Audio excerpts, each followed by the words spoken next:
So I'm the last speaker, and I don't have a PowerPoint. I guess this is supposed to be more relaxing.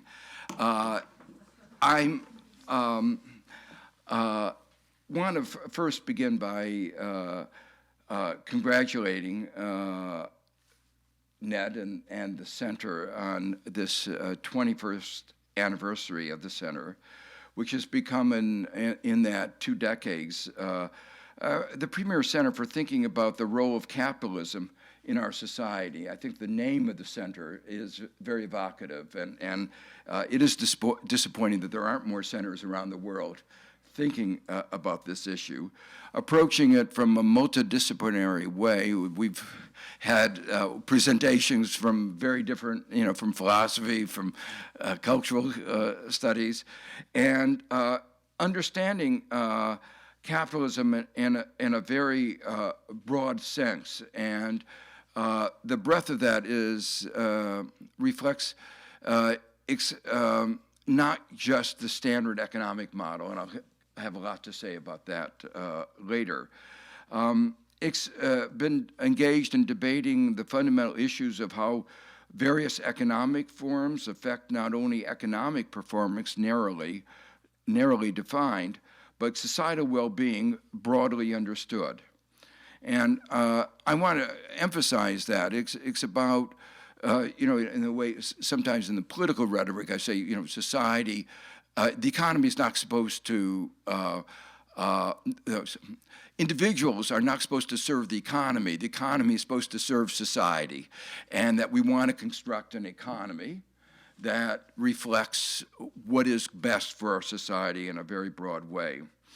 And in thinking about this, the center, some of the things that are up there has stressed the importance of equality, of innovation, the dangers of discrimination, and the dangers, it hasn't come up that much, but Ned talks about a lot, of corporatism, the changes of various forms of organization that can suppress innovation. But Ned and the center has insisted rigorous analysis is required to understand these deep underlying forces. But at the same time, economists must engage with the central policy issues of the day. So it's not just been abstract, it's been trying to deal with the policy issues. Now, Ned has suggested that in the few minutes I have this afternoon, I touch on some topics that may not have been touched upon in the course of the conference. That was an impossible task because almost everything has been touched upon. But as always, they haven't touched on it exactly in the way that I would have touched upon it. And that gives me some opportunity to make some comments that will be in some ways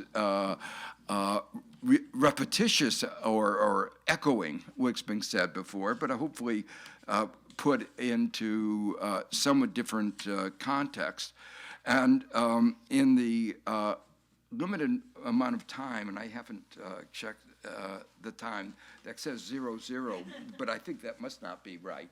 I haven't yet overstood my time, so I'm going to try to talk about 6 topics. So I'm going to be running through, but I'm going to begin with something that Roman has talked about and a number of other people have talked about, and Ned has worked on, which is I referred to as deep uncertainty.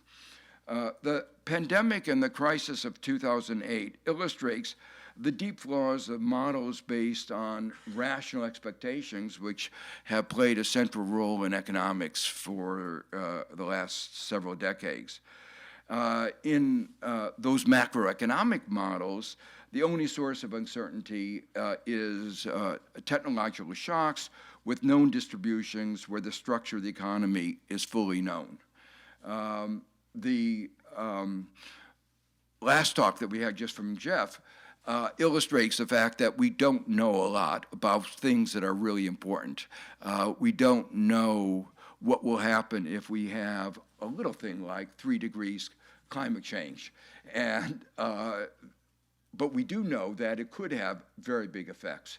So as we try to model how we should respond to climate change, what would happen if we have 3.5 degrees or 3 degrees? Temperature change is just what we don't know about. We know what we don't know, as Roosevelt once put it.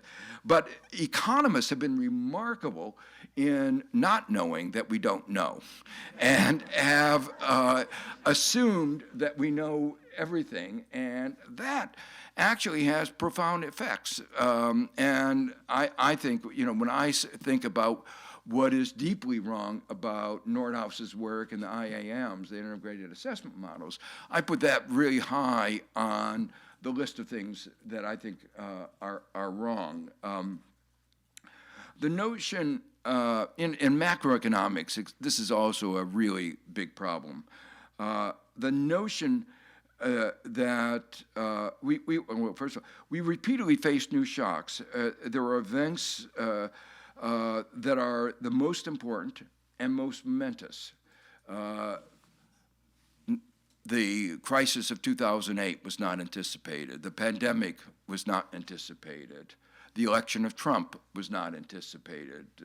Something like that, a lot of people said could happen, but it was worse than anybody could have imagined. And the notion, and in a way, several of the papers this morning and the work that Peter has been engaged in on Schubertian, the nature of the economy is that it's always giving rise to new shocks.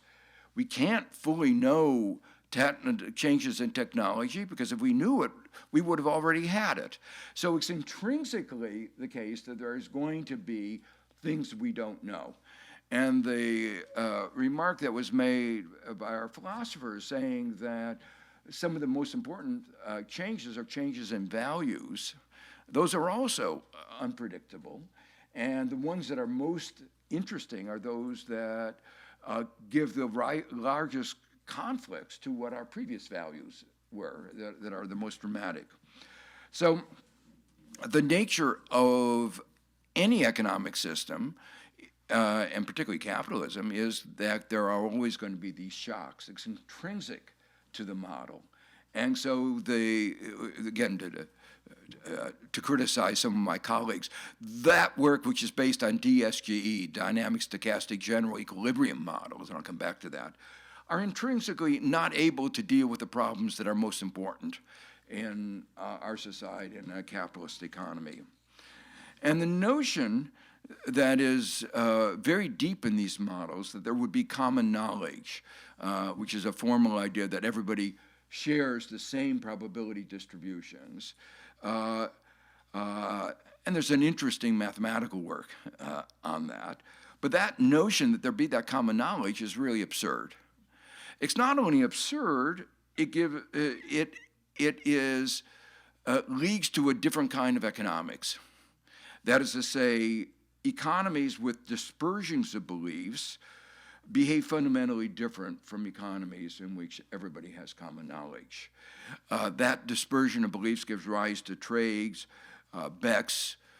Martin Guzman and I have done a lot of work on the notion of pseudo wealth, that it gives rise to a belief that we're wealthier in the aggregate than we are actually, and that in turn, that fluctuations in pseudo wealth give rise to macroeconomic fluctuations that are not a result of technology shocks in the way the standard DSG models believe.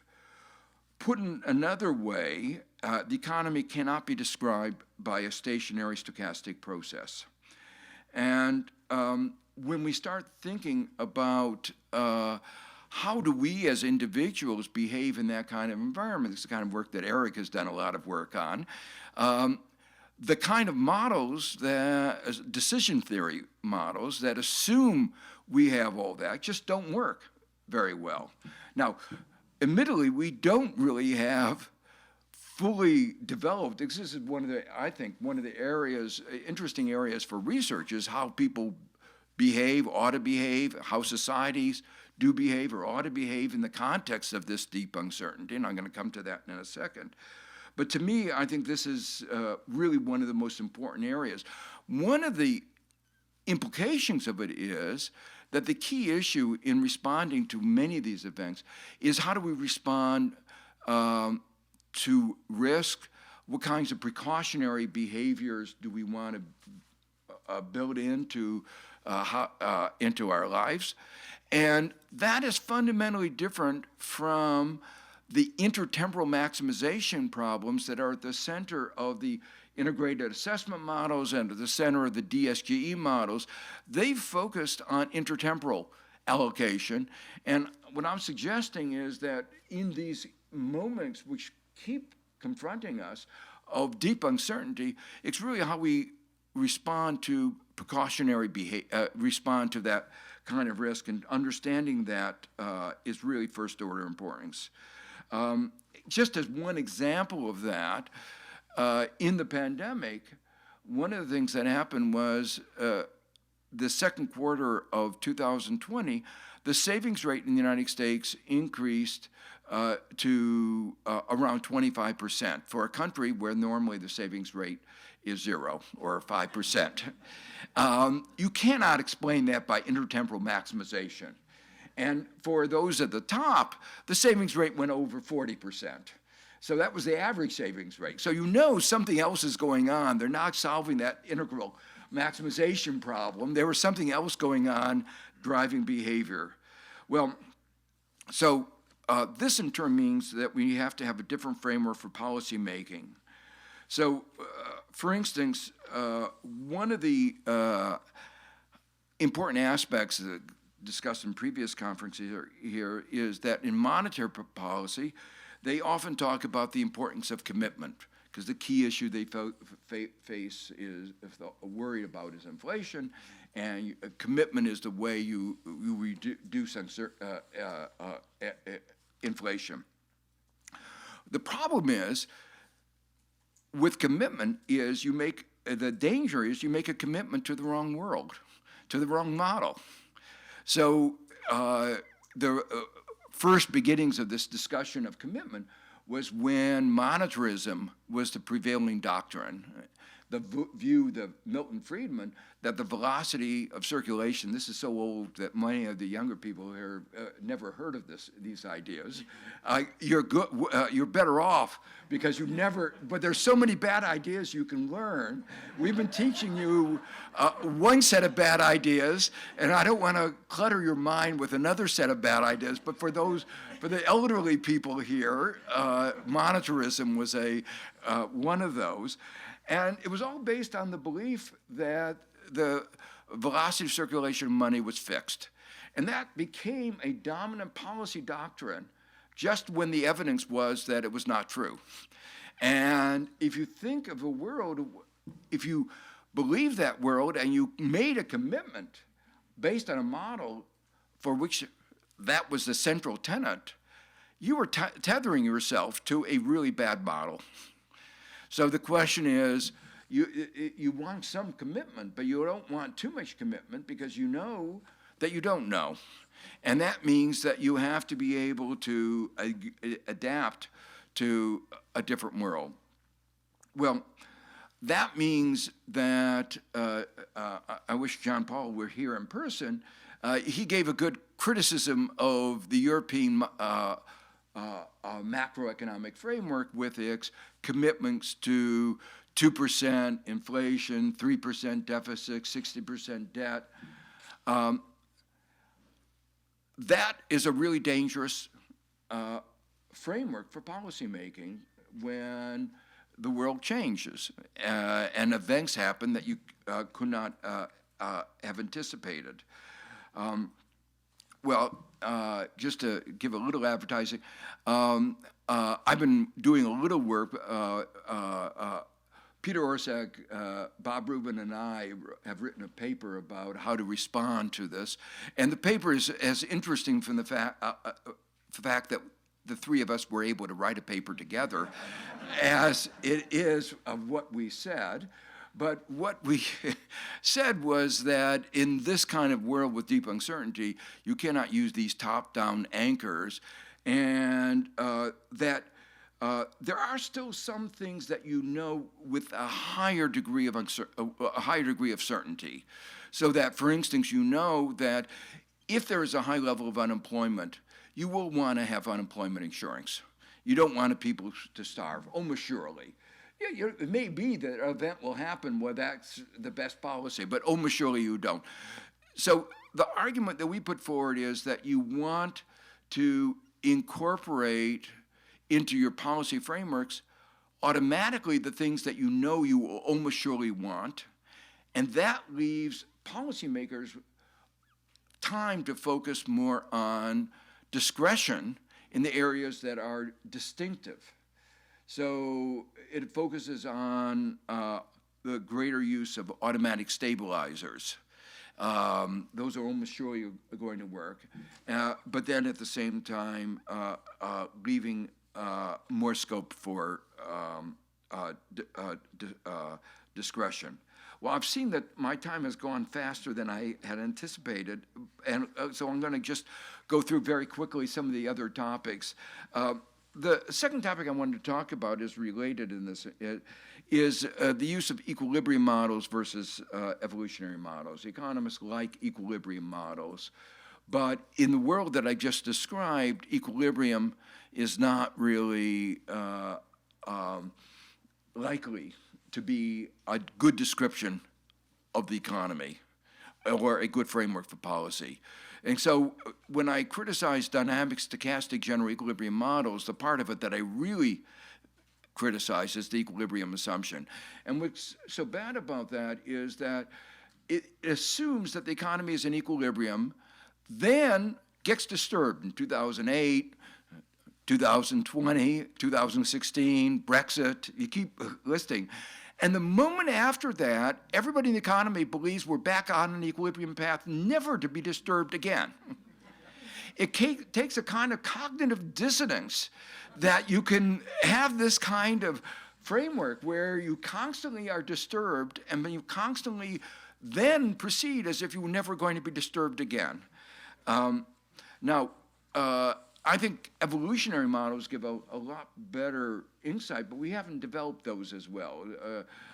One of Neg's co-authors, Sidney Winters, did a lot of work in this area. The important point about evolutionary models, I think that for a point I want to raise, is there's no teleology. There's no reason to believe that evolution is going in a way on its own that is going to make society better off. We had some examples earlier of that, and I'll mention a couple later. So the point is, on the right, there's sort of a view sometimes that evolution, Hayek had sort of this view that just allowing the natural evolution was going to lead to society being better off.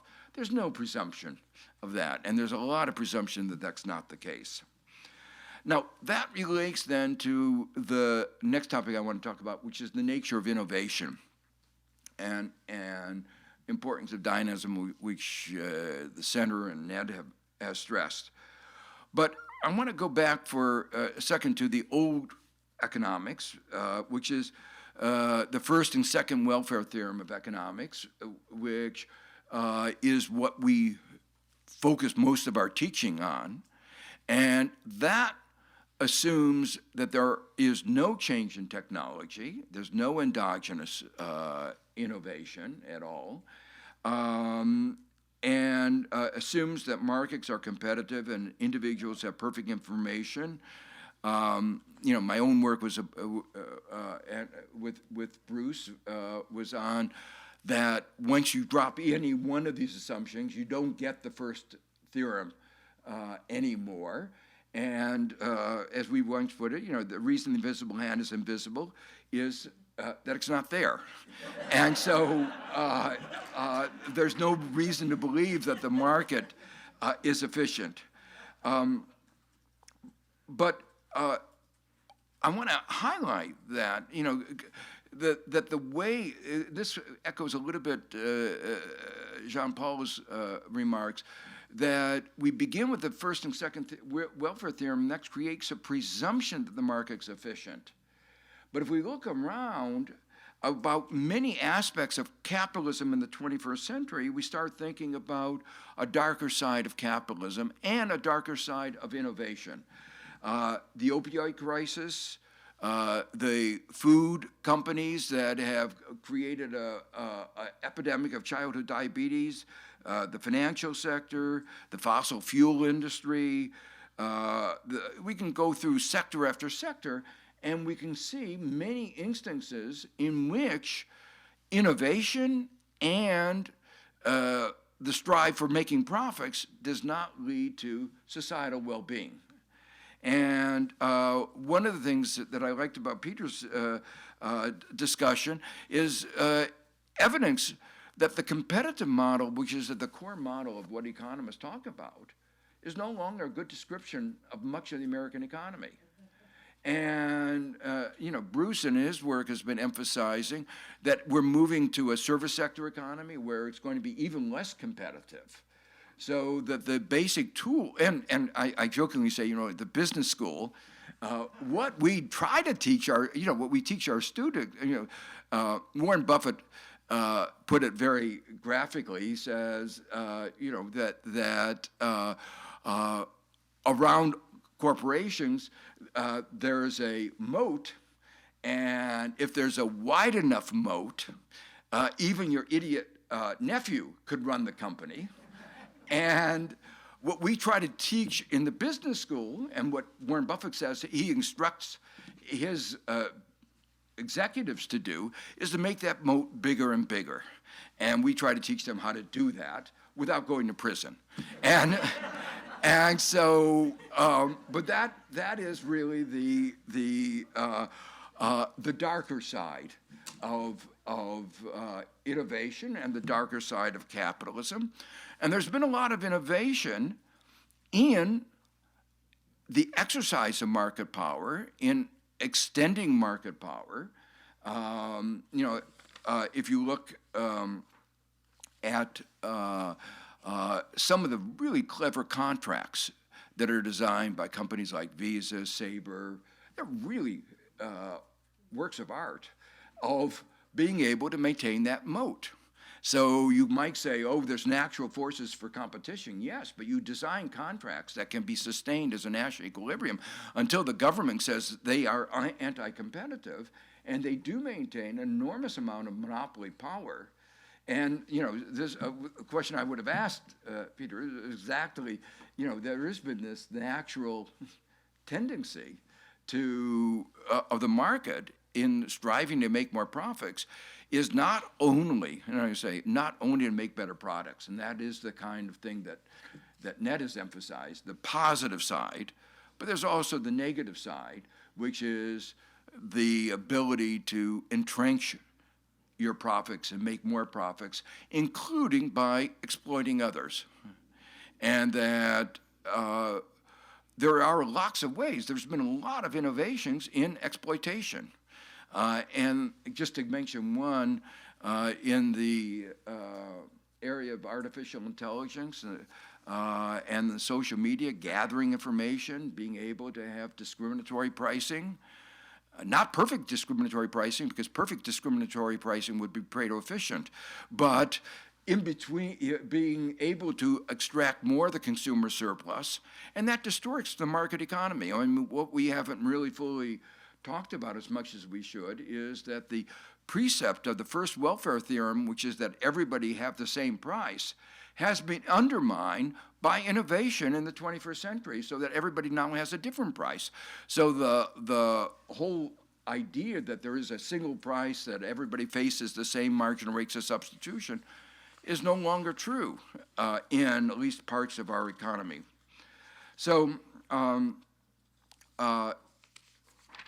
let me just mention two more things, and then I'll stop.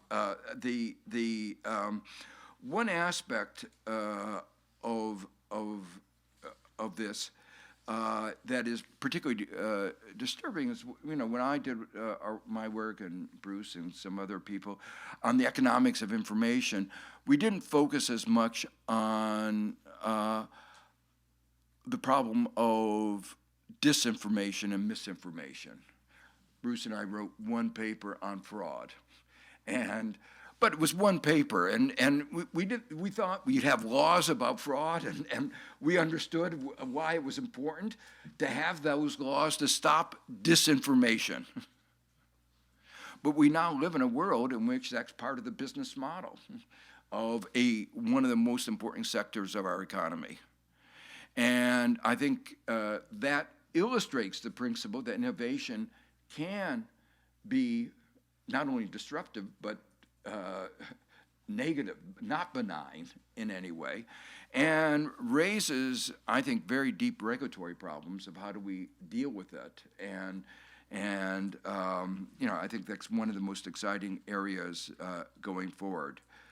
The final set of remarks I want to make has to do with the broad national innovation system, which is another co-author of NEG's, Dick Nelson, has done a lot of work on thinking about our whole innovation system,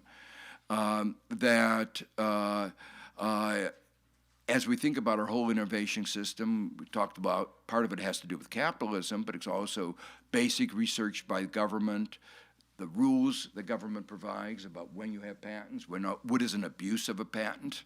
We're seeing an abuse of patents right now. We have a big controversy about the intellectual property waiver at the WTO. These are really big issues for the welfare.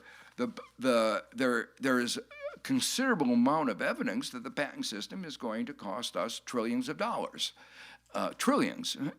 Because of the inability to those to use access to intellectual property that might have been able to curb to give more access to vaccines.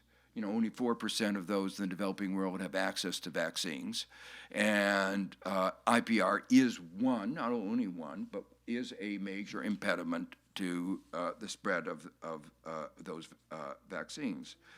But as we think about innovation and the national innovation systems, I think we also need to think about innovation in the public sector.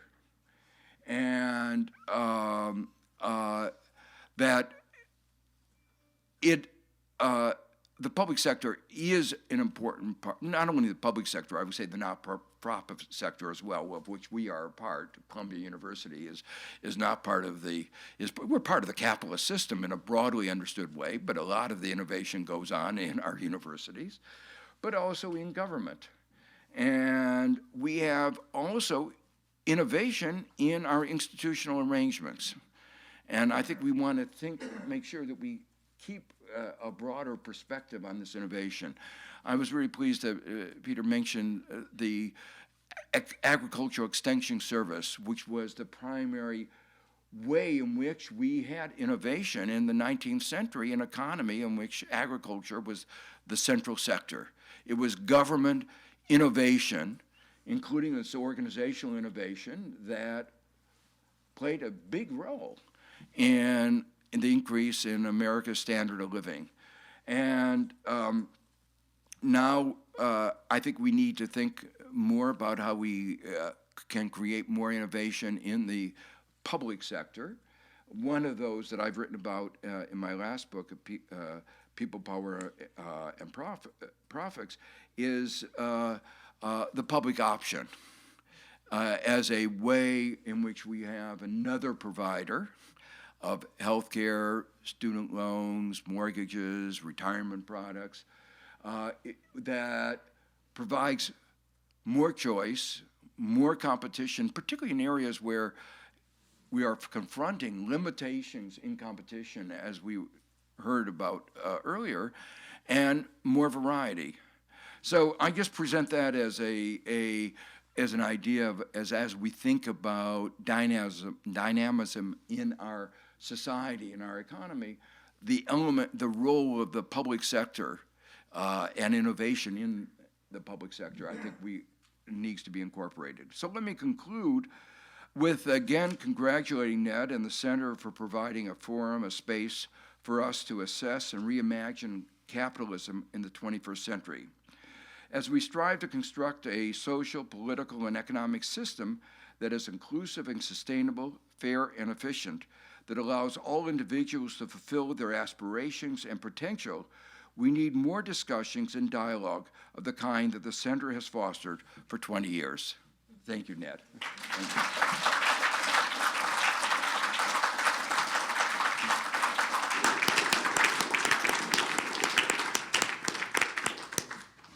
Joe, this is a narrow question, but it try to bring some of your work right back home. The pseudo wealth work, the analysis might be extended to take a look at the incredible returns reported by university endowments just in the last week or two, which clearly must include some portion of the mark-to-market valuations of venture capital and private equity firms of assets that are not liquid and that are exposed, while the universities believe that they've made an enormous amount of money, but a certain amount of it may turn out to be pseudo wealth. I wonder if that might, your work might extend to that. It could be, but I actually think historically, the universities, a few universities have done very well and far above the market. And I've pondered the question about why that is. And I've been a trustee, so of a university, of a college that's done enormously well. So I try to find out from the investment officers what was their magic, and they've over a long period of time. So this is not just 1 or 2 years, a long period of time. And I think there are two aspects of it. One of them is that the universities, the well-managed university endowments, have a longer time horizon, and that gives them opportunities that short-term capitalism doesn't provide. And that, this is part of the critique of our current system, and there's too much short-termism, and having institutions that have a longer-term horizon enables them to get a higher return. The other hypothesis, and I think is inside information. Inside trading is part of America, and again, it's one of the things you don't want to go to jail, so you have to be very careful. This is just a message to our students who wind up in Wall Street. But the universities have close links to some of the most dynamic firms in the economy. And, our students, as I said, I think we play a very important role in America's dynamic success. And so, emblematic of that is being Stanford, where they are in Silicon Valley, and very close connections with the venture capital firms that have helped finance. But all the universities, have used their endowments to make better judgments about this. And so it's not the usual kind of inside information, but it's a closer connection to the scientific community, technological community, and I think it's paid off. And it's a broader statement, maybe, that if we paid more attention to science and innovation, we'd be better off.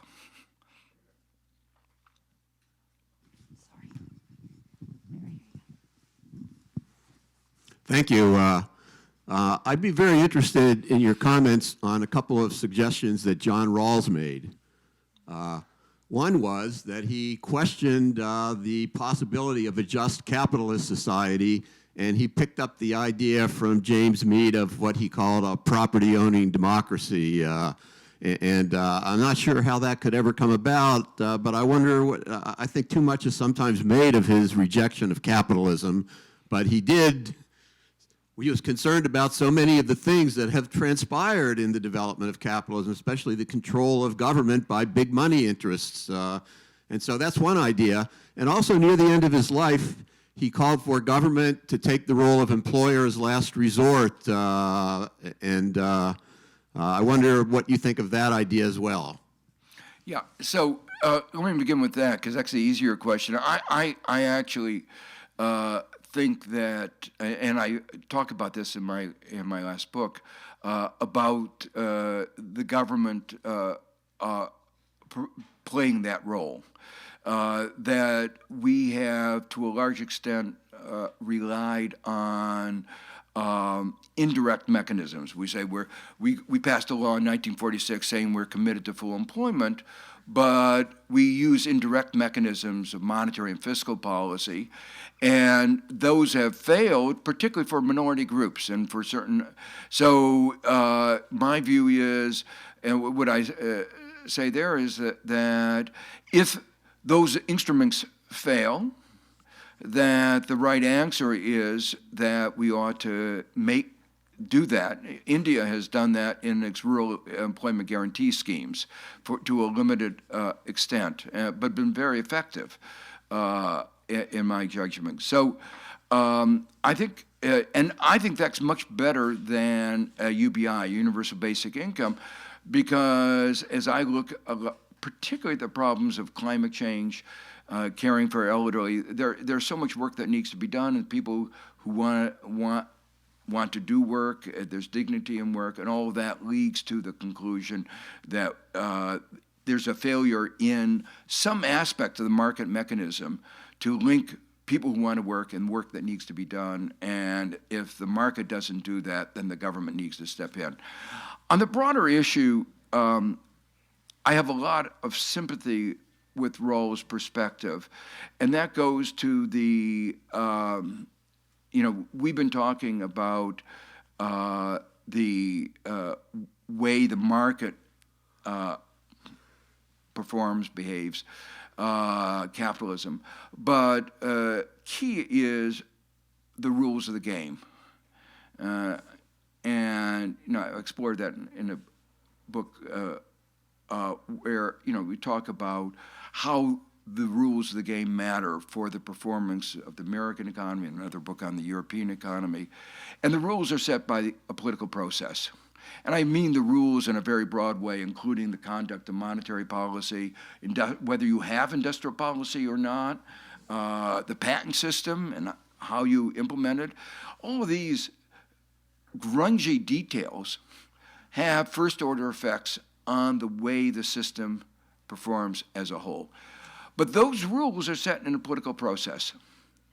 And one way of I interpret Rawls and Mead, who I worked with when I was in Cambridge as a student, is that though if you don't have sufficient degree of democracy and ownership, you will wind up with rules that will not implement. And we're seeing this, as Jeff was pointing out, that we can't get even, a critical vote is by somebody who is being bribed by the coal industry and is a coal. I think he actually owns a coal mine. So those special interests are going to play a disproportionate role in one way or another. So it is something where I think that when we think about equality of wealth and ownership, and I don't know how degree, but some degree of equality or avoiding the extremes of inequality are important, not just because of the direct social welfare assessment, but because of the political dynamics that then feeds into the rules, which then feeds into the way our whole system behaves. Well, maybe I should call an end to this now. I want to thank you personally, and I want to thank you on behalf of the Center for coming today and yesterday for these wonderful discussions. I'm very grateful, and I hope that maybe we've made a little difference today, and we'll go home thinking a little bit differently about this point or that point. And let's hope that we can, a year or two from now, we can have another such meeting and Without masks. without masks. But I'll learn how to use a mask eventually. and until then, bon voyage.